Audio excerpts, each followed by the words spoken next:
Welcome back. Porn star Stormy Daniels is breaking her silence, delivering her first on-camera interview about an alleged affair with Donald Trump.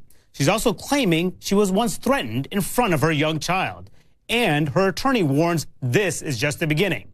Our panel tonight to discuss all of this: Charles Blow, CNN political commentator and a columnist for the New York Times; Steve Rogers, a member of the advisory board for President Trump's re-election campaign; David Drucker, CNN political analyst and senior political correspondent for the Washington Examiner; and Evan Siegfried, Republican strategist and author of GOP GPS.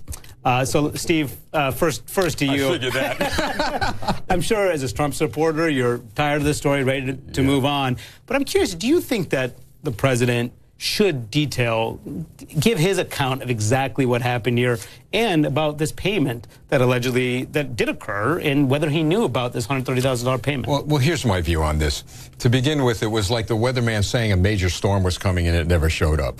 I've got to tell you, to begin with, there's no evidence at all over the allegations she made yet. I know her lawyer said there would be. But second of all, you know, I woke up this morning, I got out, and I talked to people. They were talking more about the basketball game, the excitement of that basketball game, than this non-story. It was a great game. It was exciting.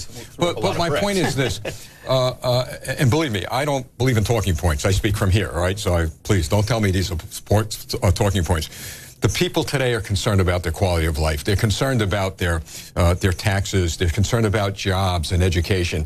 This is a non-story at this point. So I don't think he has to come out and really address this at all. I mean, do you think it's a non-story, first of all, Charles? And should the president, should we get more details about this payment? Well, whether or not there is a cover-up, that is a real story. So we need to figure out if that's true or not.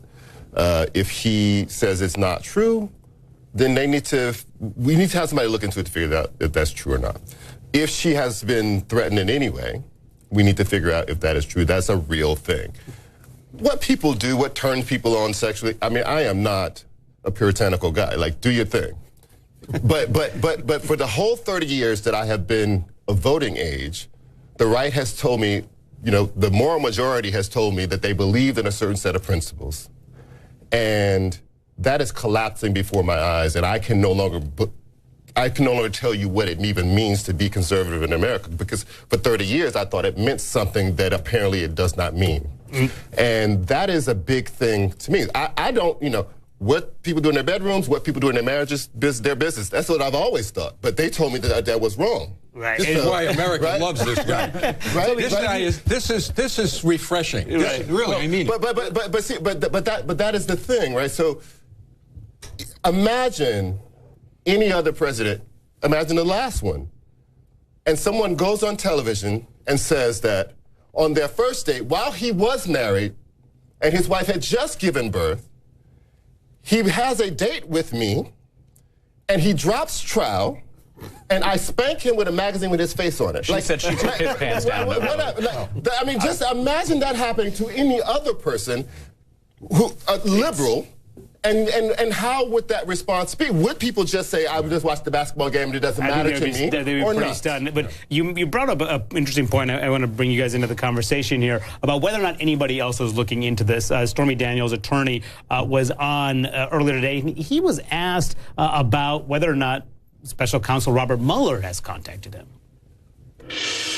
Have you been contacted by federal investigators for the Special Counsel? I'm not going to answer that question.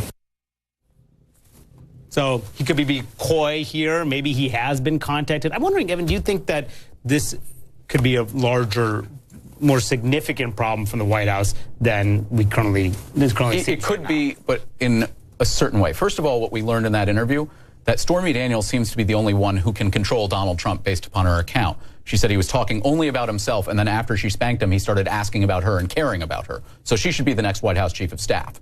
But in all seriousness, I think that Stormy Daniels' case for getting out of the NDA completely obliterated last night based upon the actions of her and her lawyer. The really important part here is FEC compliance violations. Michael Cohen very clearly violated FEC laws by the in-kind contribution.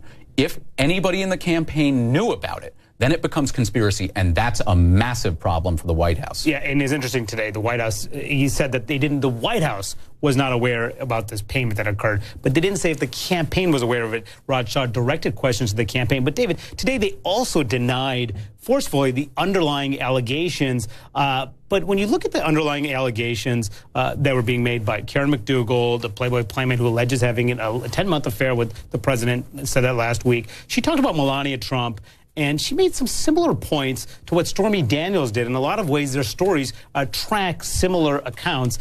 This is what a bit of a comparison about what they've said between Melania Trump's and Karen McDougal's account and Stormy Daniels' account. I asked, and he brushed it aside, said, "Oh yeah, you know, don't worry about that. We have separate rooms and stuff." And you knew he was married? I did. Did he bring up his wife? Did you bring it up? No, I never brought up his wife. He did once, and that's the only time I can remember when he said she was an intelligent woman. She knew, like, I don't know, 4 or 5 languages. But other than that, he never talked about his wife.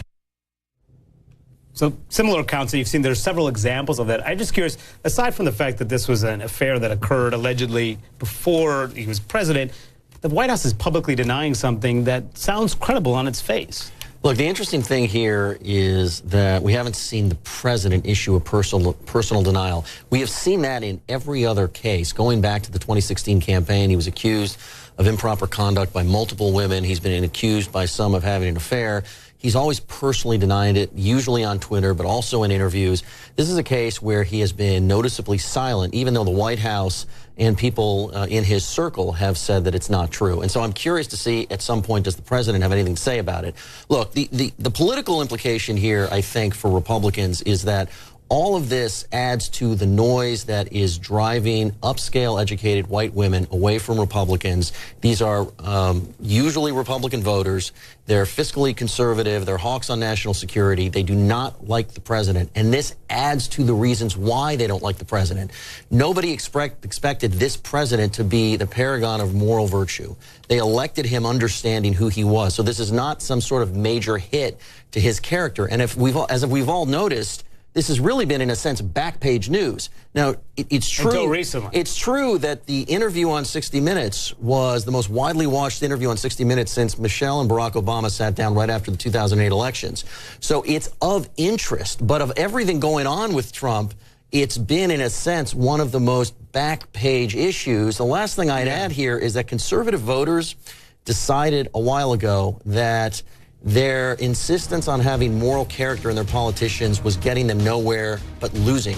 They no longer believe in that the way they did in the Clinton era, and it is a change, and it is something that the party is grappling with. And of course, we got to go to a break, guys. We'll have more to discuss in the next panel. Donald Trump ordering 60 Russian diplomats to leave the country despite his public praise.